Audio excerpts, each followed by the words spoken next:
Am I wrong for refusing to pay my sister's bill and giving her information to the restaurant after she ditched me? This happened last night. My sister and her boyfriend recently moved to a town next to mine. I was excited as we'll be able to see more of each other now. Nearby, there's a downtown center that has a lot of shopping, restaurants, galleries, etc. There is one upscale restaurant that both my husband and I love. A dinner for two will run you about $200 to $250, so it's not a place we frequently go to. My sister called me last week and invited us out to dinner with them at the restaurant last night. I reminded her it was an upscale place and to take a look at the menu beforehand because they are pricey and we can go somewhere else, tons of other great places to choose from. She said they still wanted to go. We hadn't been there in a while, so we accepted. Dinner was great. At the end of the meal, my sister excuses herself to the bathroom, and when she doesn't come back relatively soon, her boyfriend goes to find her. After a while, neither of them comes back. We go to check for them and they are gone. I call and text her and she texts me back saying that they've left, but thanks for dinner. It was just as amazing as you said it would be. I asked her what she meant, but no response. I texted again asking if she really just stuck us with the bill and no response. I then texted that I never agreed to pay for them and that she had 30 minutes to come back to the restaurant, or I'll give the restaurant all her information and they will likely involve the police. No response. At the 30-minute mark, I called and texted and got no response. So I stayed true to my word. I paid for mine and my husband's portion and gave all her information to the manager for their portion and then left. The next day, she called me back upset that she's been getting calls from the restaurant asking her to come pay or they'll contact the police. No shit, Sherlock. I said I'm not surprised since she skipped out on her bill. She said she thought I was paying the tab since I paid for our dinners in the past. I have paid for her and me only, and dinners where the total tab was $60 max. I said this was obviously different than all the other times we met for dinner. This was all four of us and at an upscale restaurant, and I was not paying the $450 tab and she had to cover her portion. I reminded her that she invited us out and chose the restaurant. I specifically asked if she wanted to go somewhere else, but she is the one who insisted on going to this restaurant. She then said she thought I just paid, but when I asked the waiter for separate checks, she realized I wasn't and left for the bathroom planning to ditch. I said that since the restaurant hadn't contacted the police yet, all she had to do was go in and pay and it would be settled. She didn't want to do that because it would be too embarrassing and asked me to cover it. I again said no and that she had to take care of it herself. Clearly, I will not be paying for anything ever again. Our family has now gotten involved and I am being pressured to just pay the bill. So am I wrong if I don't and let the restaurant call the police? Oh my gosh. Yo, there's also an edit on here showing that the sister is in her mid-30s, so it's not like she's a teenager who can't pay for her stuff. This girl is a grown adult.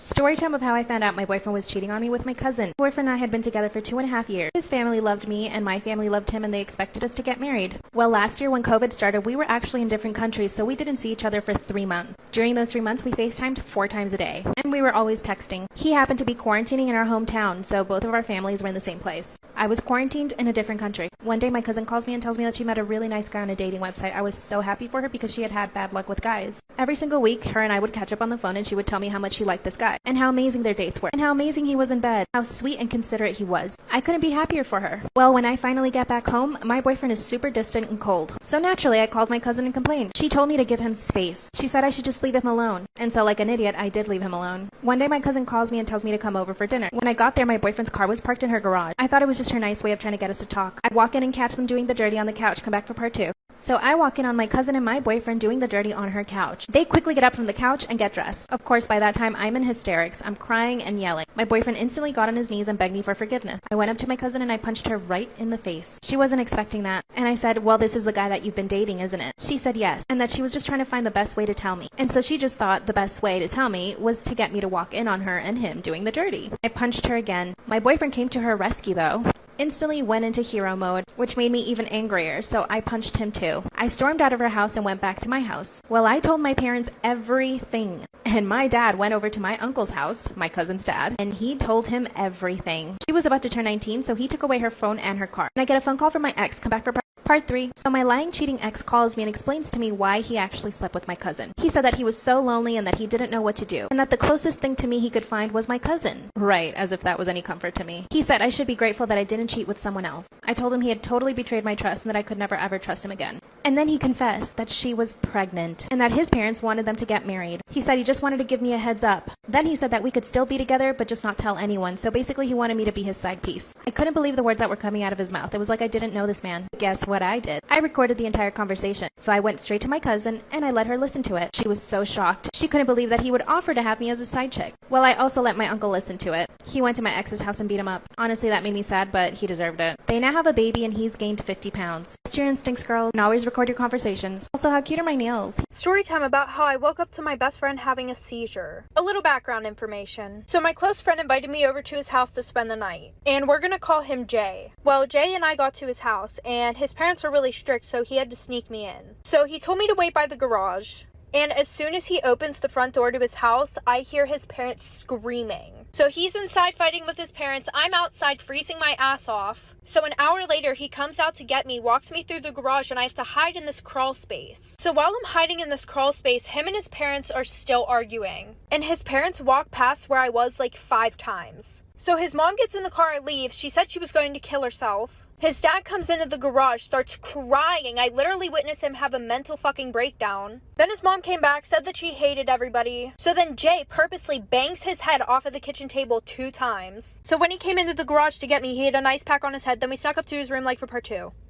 Part 2. So like I said, he rushes me up to his room because his dad was in the basement and his mom left again, threatening to kill herself again. And while we're upstairs, he starts taking dabs. And we're up for a little bit and then we go to sleep. So at like 8 in the morning, we both wake up. He's on his phone, I'm on my phone, we're not facing each other. And then all of a sudden, I feel the bed start to shake, like a lot. So I turn over and this kid is having a full-blown fucking seizure. Like he's foaming at the mouth, his eyes are literally rolling in the back of his fucking head. So I get up and roll him over onto his side because I didn't want him to start choking. And I'm fucking freaking out and don't know what to do because I wasn't even supposed to be there in the first place. And he's like making all these types of noises, so I go and I run down the hallway, I try to find his parents' room, and I open the door and have to wake them up dead out of their sleep. And I was like, your son's having a seizure. So his mom runs over to the room, and his dad's like, well, who the fuck are you? And why the fuck are you in my house? And I was like, your son told me that I could stay the night last night. Oh, like for part 3. Part 3. So like I said, his dad's like interrogating me right now. So they call an ambulance, his son leaves in the ambulance, they didn't go with him, and his dad's like, you're never allowed in this fucking house again. And then he asked me, did he take anything last night? And I'm like, he did dabs, but like, I didn't do anything because I don't do that stuff. So he goes over to where all of his dab stuff is and starts throwing the glass pieces in the garbage, making sure that he fucking breaks them all.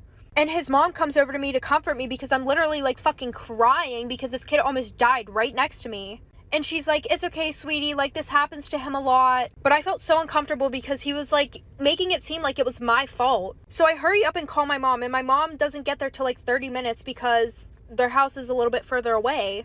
And for all of you wondering what happened to him, I don't know because this happened this morning. Storytime about how I broke up my best friend and his girlfriend. So it was our sophomore year in high school, and my best friend and I had known each other since we were like 8 years old.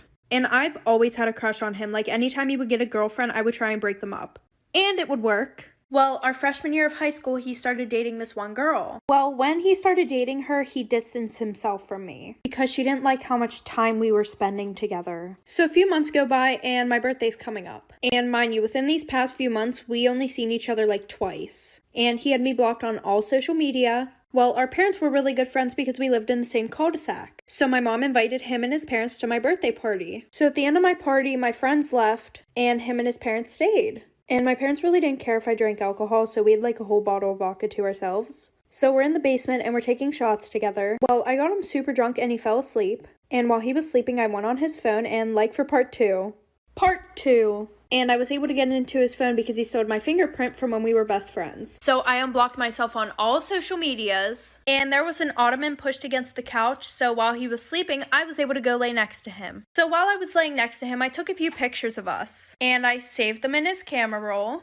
And I also sent one to his girlfriend. And it was about 1 in the morning. Well, she opened it right away, and then she started going off and would not stop calling his phone. So after that, I turned his phone off. So he started to wake up, and then we started drinking more. And then we started fooling around. And while we were doing the nasty, I took a video. But he didn't see it because the phone was in front of me. And I had his girlfriend on Snapchat. So what did I do? I sent the motherfucking video to her. So the next day, obviously, he found out what happened. So then he came over to my house to talk to me. And I told him how I was upset that she was keeping him from me. So he broke up with her and started dating me. Story time about when my mom caught me doing it with my best friend.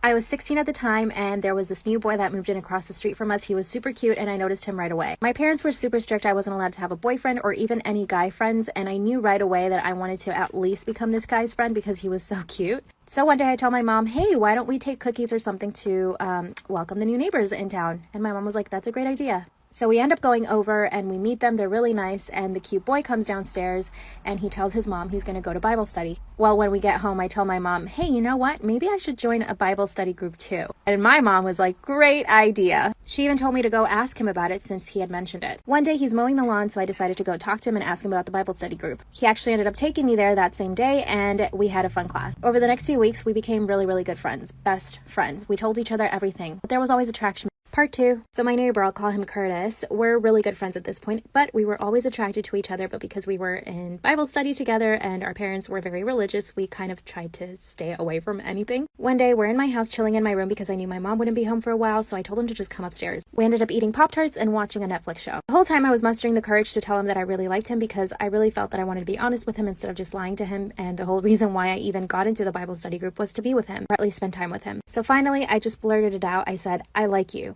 And I like you like a lot. He just stares at me blankly. He doesn't know what to say, and I could tell that he was kind of nervous. So I said, do you like me too? He said, yes, you know that I do. And then we started making out. This was the first time I'd ever been kissed, and it was the first time I'd ever had a boy in my room by myself. I kept thinking my mom could come home at any moment, so I told him that he should go home. Suddenly we're on my bed and we're doing things that I'd never done before. Suddenly my door swings open, and guess who it is?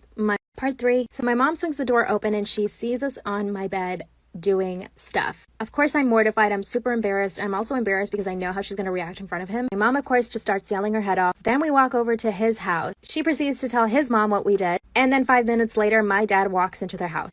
I was really afraid of my dad. So now we're in their kitchen and his parents and my parents are just staring us down and telling us that what we did was completely wrong. Then my dad starts saying that we need to get married. I can tell Curtis is freaking out. Of course, I'm freaking out too. His parents actually agree that we should get married. Thankfully, my mom was completely against it and she said absolutely not, they're too young. I literally felt like I was dying. I was obviously grounded for months, couldn't go anywhere, I couldn't do anything, and I obviously didn't speak to Curtis again. Then my mom tells me that Curtis and his family actually moved away. My heart was completely broken. A few years later in college, I contacted him through Facebook. We met up and we've been together ever since. I knew that our connection back then was super strong, and it is now. Storytime about how I found out that my boyfriend was trying to get with another girl on Valentine's Day. Okay, there's a lot that goes into this story time, so let me break it down for you real quick. I was a sophomore and my boyfriend and I had been dating for about 4 months now. And he was a junior. Well, there was this girl that he was for some reason obsessed with in his Spanish class. She was a freshman. And I know you're probably thinking, oh, well, how did you know he was obsessed with her? Well, he would Snapchat this girl 24/7. Even his friends told me he was obsessed with her. So I talked to him and I told him I was uncomfortable with how much he was talking to this girl. And he said, oh, okay, I'm sorry, I'll block her. Now, I didn't ask him to do that, but it made me feel more confident in how he felt about me. Well, Valentine's Day comes around, and we didn't talk all day until he came to pick me up. I wished him a happy Valentine's Day and got left undelivered. So we get to the restaurants, and we decide to put our phones at the end of the table so that way we would be more focused on each other. Well, he goes to the bathroom, and then I see this name pop up on his phone, like for part 2. Part 2. So, like I said, I saw this name on his phone, and there was something special about this name. So, whenever I kept streaks, I would put the word streak, and then an emoji, and then the person's name. And he got the idea that instead of keeping her name, he would put it as streak. So I was like, that's really fucking weird. And at first I was like, what the fuck? So I opened his phone, and what do you know? It's from that girl. And she was replying back to a big paragraph that he sent her. And we had school that same day. So at 6:30 in the morning, this girl got a big paragraph from my boyfriend about how she's such a beautiful, amazing girl and that she deserves somebody who's going to take her out and buy her flowers and stuff. And how if she wanted to go out to dinner, let him know. He took an extremely long time in the bathroom, so the waiter came to our table. So I ordered $300 worth of food for myself. So when he came back, I told him that I had to go call my mom, and I left. And he was stuck with a $400 Story time about my worst trip off LSD. So one of the kids in my friend group was about to leave for Arizona. And we would always talk about how we need to trip together before he leaves. And anytime that I would trip off acid, I would go to my one plug. Well, he ran out, so we had to go to somebody else. And I've never tried this kid's stuff before. But I just said, fuck it, YOLO. Which should not have been my motto at the time. But it was. So that night, we're in the car, and one of our friends is driving because he's sober, obviously. And before I put the tab on my tongue, I started to get really nervous. And I have never felt like that before I've taken acid. But I kind of just said fuck it, and I put it on my tongue. So we go pick up 2 more people that I'm not really close with. So then we make our way over to our other friend's apartment. And I'm kind of feeling it, but not really. But then as soon as we walk into that apartment, I start tripping balls. And everything was going good. But then my dumb ass decided to look in the fucking mirror. And as soon as I look in the mirror, I see myself smile back at me, like for part 2. Okay, part 2. So like I said, I look in the mirror and I see myself smiling back at me. And that's whenever everything went south so quick. I sat on the bed, tried to pull myself together because I didn't want to make a fucking scene in front of everybody. But then I got caught in this fucking loop. And if you don't know what the loop is, then I'm going to tell you what it is. It's basically where you feel like you're doing the same thing over and over and over again. And then I started looking around at everybody and it looked like their faces were melting. One of my friends got up off his chair, walked to the other side of the room, and I watched him do that. But when I looked back over at the fucking chair, he was still sitting there. So I looked at my one friend that was sober, who I was actually really close with, and I think he saw the look in my eye and he was like, "Do you want to leave now?" And I just shook my head. Yeah, like I could not deal with that shit anymore. So we go to his car and then we drive to my boyfriend's house. Because I could not go home. I would have got crucified. Well, we get in the house and as soon as his mom sees me, she knows that something's wrong. Like for part 3. Okay, part 3. So like I said, I walked in and she knew that something was wrong with me right away. Because she was like, "Oh, I have a letter from your boyfriend." And usually I would run up, grab it, read it really quickly, because I would only get like 1 letter a week. But instead I ran downstairs because her face was fucking melting. So 5 minutes later, she has to come downstairs and help me get dressed into my pajamas because I forgot how to dress myself. I didn't want to be left alone that night, so my friend stayed in the basement with me. So he went and tried to go to sleep, but he couldn't because I was watching Butterfly Effect for 8 hours straight. Like that was the only thing that could calm me down. But I still don't even know all the freaking words to it, which is weird. Like he would try to change the video and somehow I end up back to Butterfly Effect. And then he tried to kiss me. So he left the next morning because he had to go to work, which was at like 11 a.m. And I took this tab at 8 p.m. the day before. So I was getting texts like, "Where are you? You're supposed to be home now." So I had to go home and act normal in front of everybody while I'm still tripping balls. And I also got grounded for coming home late because I could not come home at the right time because I was tripping so hard. And this lasted for about 24 hours. Story time about how I found out my high school boyfriend was stalking me for weeks after we broke up. My junior year of high school, I had a super controlling and jealous boyfriend. He would get totally upset and jealous over the smallest thing, and he was so envious of my modeling and acting career. He also tried to control my social life. I couldn't have friends, and I never went out. If I had a photo shoot, he always insisted on going. My family hated the way he treated me. He was also just angry and upset all the time, so even when we hung out, it wasn't a fun time. I decided to break up with him over the phone because I knew if I did it in person, he would have made a scene. Of course, he begged me not to break up with him. I told him I just couldn't handle his jealousy and his envy. He really couldn't take no for an answer, so he would show up to my house and beg me to go for car rides with him because he just wanted to talk. I always said no because I was scared of him. I also called my family's house to see if I was there or not. One day I was driving home from school and I noticed he was right behind me. I texted him to stop following me. He said, "I'm not behind you, that's not me." I literally pulled over, and when I did that, he sped off. Later, he came to my house and tried to force me into his car. Come back for part 2. So my jealous and controlling ex-boyfriend shows up to my house. Mind you, he had been following me the entire day, and when I told him to stop following me, he said it wasn't him. I heard his car pull up, I went outside, and I told him politely to please leave. That's when he grabbed my arm and pulled me towards his car. Opened his car door and literally tried to throw me inside the car. I put my feet up against the car, and I pushed myself as hard as I could. I was not going to let him force me into that car. When he saw how hard I was fighting, he started to cry, and he said, "Why can't we just take a ride and talk?" I told him there was nothing to talk about and that he needed to just let me go. He said, "You can't get rid of me that easily." Then he sped off in his car. At the time, I was working at a cafe near my house. So I show up to my job the next day and my boss tells me to go into her office right away. She pulls up camera security footage of the restaurant and then she says, "Tell me if you recognize anyone." Guess who I see? My ex-boyfriend looking through the window 2 hours before the restaurant even opened. Then he went to his car and sat there until I arrived, and when he saw my car pull up, he left really fast. My shift was over. I walked to my car and I can see my ex hiding behind the tree next to my car. I'm back for part 3. It's scary. My crazy jealous ex had been stalking me for days and I could see him hiding behind a tree next to my car. I run back into my job and I tell my boss right away. She calls the cops, but they say they can't come unless I've been physically threatened. The rest of the week, I noticed him following me to school and wherever I would go. Saturday comes around and I go back to my job. Once again, my boss tells me to go into her office because she has something to show me. She pulls up more camera security footage and shows me that my boyfriend had been going to my job every single day before it opened to see if I was there. And he would stay for hours waiting in his car. I felt so sick to my stomach. When I get home, I tell my mom everything and then she calls his mom. Well, his mom took his phone and his car away. It was the only way to stop him from following me. Finally, he left me alone. A few years later, I found out he became really good friends with my brother. Came home from school one summer, and he actually tried to kiss me in the kitchen several times, and I told him no. He didn't speak to me after that. Story time. My boyfriend beat up his ex-girlfriend because she tried to kill me. So it was my sophomore year in high school, and I had just gotten with this guy who was fresh out of a relationship. And let me tell you a little bit about his ex-girlfriend. So before him and I even started dating, him and his ex-girlfriend were together for like 2 years. And guys, this girl was fucking psychotic. Like, let me give you a quick example. Last year, I had a class with him and her, and the teachers assigned partners for this one project. while her boyfriend got paired up with this other girl. And anybody who would even talk to her boyfriend would get jumped by her and 8 of her friends. So his girlfriend starts being buddy-buddy with this girl, and his girlfriend goes, "Oh, do you want to come to the bathroom to hit my dab pen?" So the girl says yeah, thinking that she's being all nice and shit. So they both go to the bathroom and they're gone for like 25 minutes. So I asked to go to the bathroom because I want to see what's going on. So I walk into the auditorium bathroom and nobody's really around that bathroom. And this bitch is getting beat the fuck up. Like for part 2.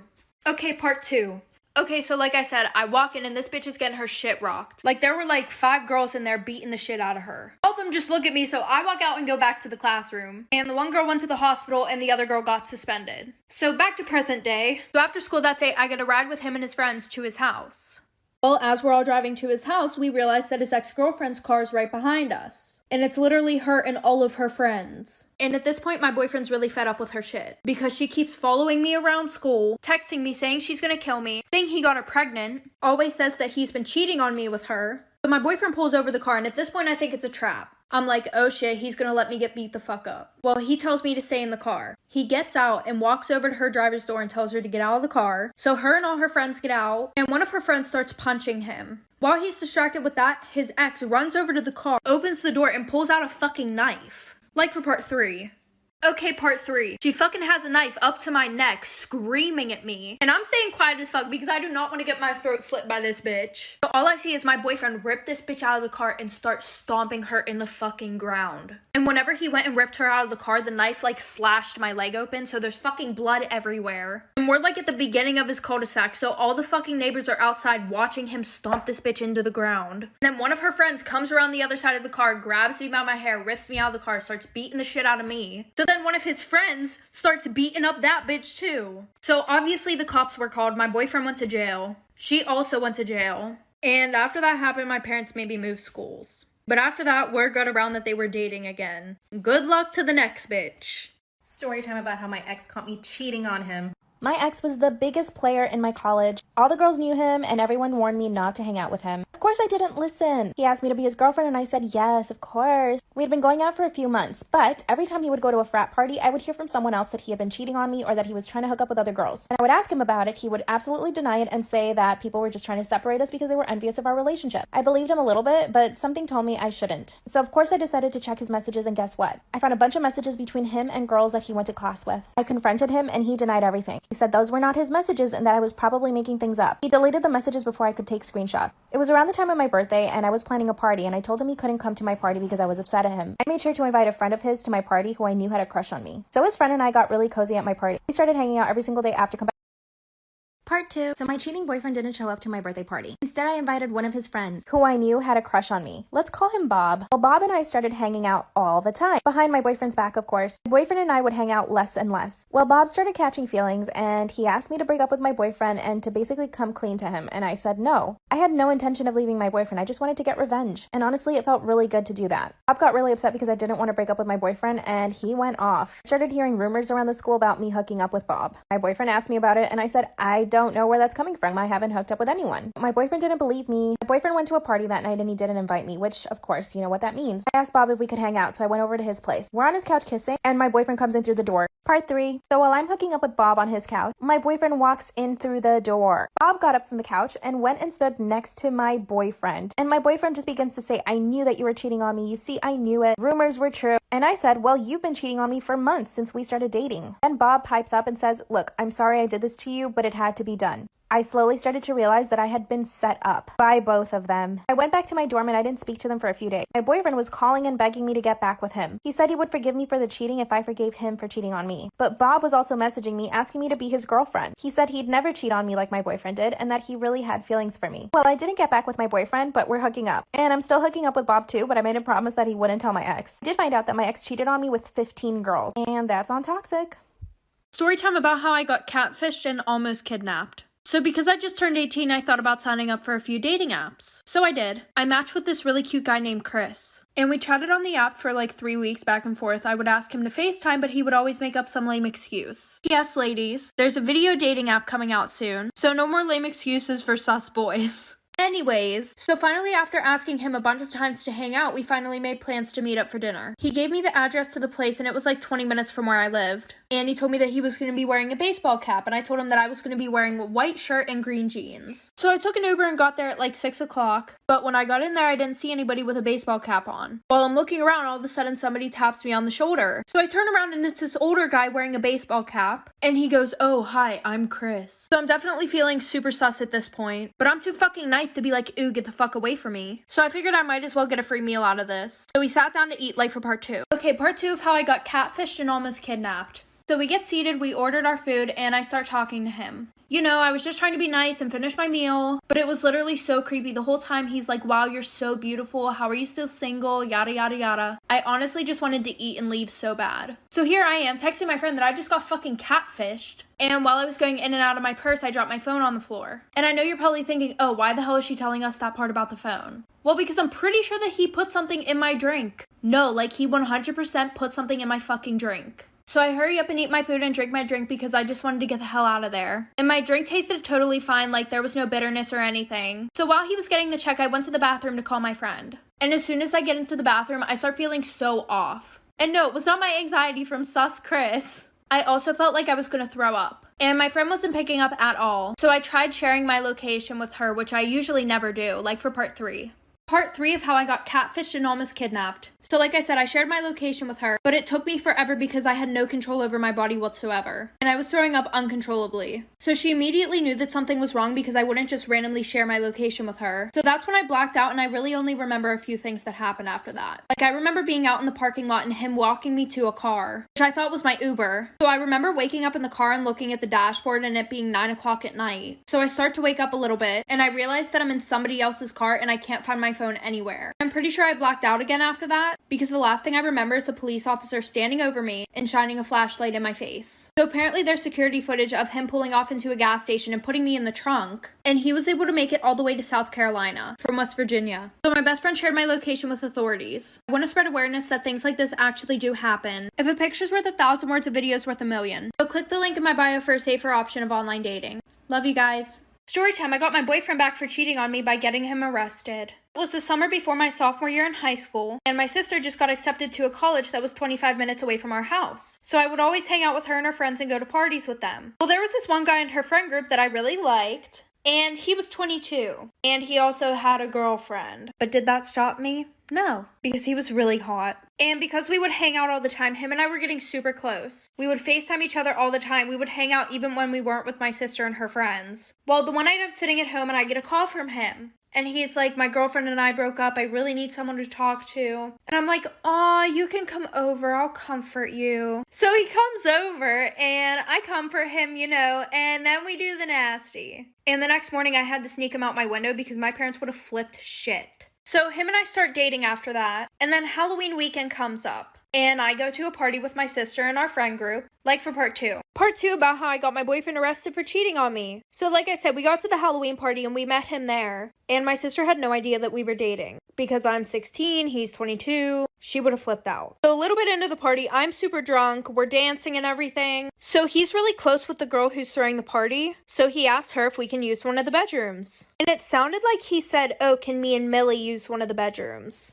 You guys are going to find out who Millie is in a second. So we go up to the room and, you know, we start doing the nasty. And next thing I know, some girl walks in screaming at him and breaks a beer bottle over his fucking head. She starts calling him a cheater and everything else. And I get a glimpse of her and it's one of the girls in our friend group, named Millie. So I'm fucking shook right now. I'm laying down. He's on top of me. Blood's fucking dripping down my face. And finally she realizes it's me. So I hurry up. I get my clothes on. And Millie's just sitting there looking at me. So I go downstairs real quick, tell my sister I want to go home, like for part 3. Part 3 of how I got my boyfriend arrested for cheating on me. So I get home and I text the girl whose party it was. And she had no idea what happened. So I was just like, "Oh, it's Millie blah blah blah's girlfriend." And she's like, "Yeah, but they're off and on all the time. He has a new girlfriend like every other week." So at that point, I block him on everything and I just go to sleep. Well, the next day I wake up and my sister and Millie are in my room. And I'm like, "Oh shit, here's a fucking intervention." But plot twist, my sister's like, "Millie told me what happened with you last night." And I'm like, "What?" And she's like, "How he took advantage of you." And I'm like, "Oh yeah, that." And my sister was like, it's okay, it's not your fault. Like, we need to go to the police. It isn't right what he did to you. And none of them had an idea that, like, we were dating the whole time. So my sister was like, you need to tell mom. So I told my mom, and then we got the police involved, and now he's in jail. Yes, I know what I did was fucked up. I know I lied. But I have no fucking remorse. Karma's a bitch. Story time about how this one girl bullied me so bad she tried to beat me up, but guess what? The joke was on her because my sister beat her up. I was in 8th grade and I was bullied pretty badly, but this one girl in particular who didn't like me would make my life miserable. This girl was in 10th grade and I was in 8th grade at the time. I didn't defend myself at the time. I was really just scared of everything and everyone because I got bullied so much. And my sister knew that, which is why she was always looking out for me. She always had my back. So the bully, let's call her Jackie. Jackie started leaving me mean notes in my locker. And at the time, I guess I didn't really know if it was her. It could have been many people since I got bullied by many people. And the kids in my class would group around me whenever I would go to open my locker just to see my reaction when I would read the mean things she left in the notes. So for example, she would make fun of my acne and my big lips. But it got so much worse. One day I was walking down the hallway and she comes up right behind me and spills fake blood all over my back, making it look like I had my period. I was mortified, and she did this in front of everyone when we were on break. Then in front of everyone, she says that she's gonna beat me up at lunch and that I better be there, so come back for part 2. Part 2. So Jackie the bully spilled fake blood down my back, making it look like I had my period, and then she announced to everyone that she was going to beat me up at lunch and that I better be there. The bell rings and someone tells me that she's waiting for me at the soccer field. My god, I was so scared. Of course I wasn't planning on going, but 3 of the girls in my class literally took me by my arms and took me to the soccer field. Gosh, were they mean. And of course, there's a whole audience waiting for me. Jackie was right in the center. As soon as I get there, she starts yelling at me. And you know what I did? I asked her, why do you hate me so much? She actually didn't know what to say. She stayed quiet. So I asked her, what did I do to you? Then she said she saw me on a commercial in our local channel and that it made her really angry. And I said, is that all? Then she said that she didn't like my face either. She starts pushing me backwards. She pushed me a few times and I fell back. She was literally about to kick me when I hear my sister yelling from behind the crowd saying, why don't you pick on someone your own size? The crowd parts and my sister comes through and tells Jackie to leave me alone. Then she tried to kick me again and my sister tackled her to the ground. Come back for part 3. Part 3, as Jackie the bully is trying to kick me, my sister tackles her to the ground. Well, Jackie got really scared because she was not expecting that. And my sister picks her up from the floor and throws her into a bush. Jackie starts to cry and she says that she's going to tell on my sister. Well, my sister says, I have all the notes that you've been sending to my sister and we can compare it to your own handwriting. Guess who they'll believe? My sister took me to the principal's office and we gave her all of the notes and I told her everything that happened. So the principal went and searched Jackie's backpack. Guess what she found? Scissors and tape. Jackie confessed that she wanted to tie my hands and cut off all my hair. She got suspended from school for 3 days. When she came back, her parents took her to my classroom and made her apologize in front of everyone. If you're being bullied, speak up.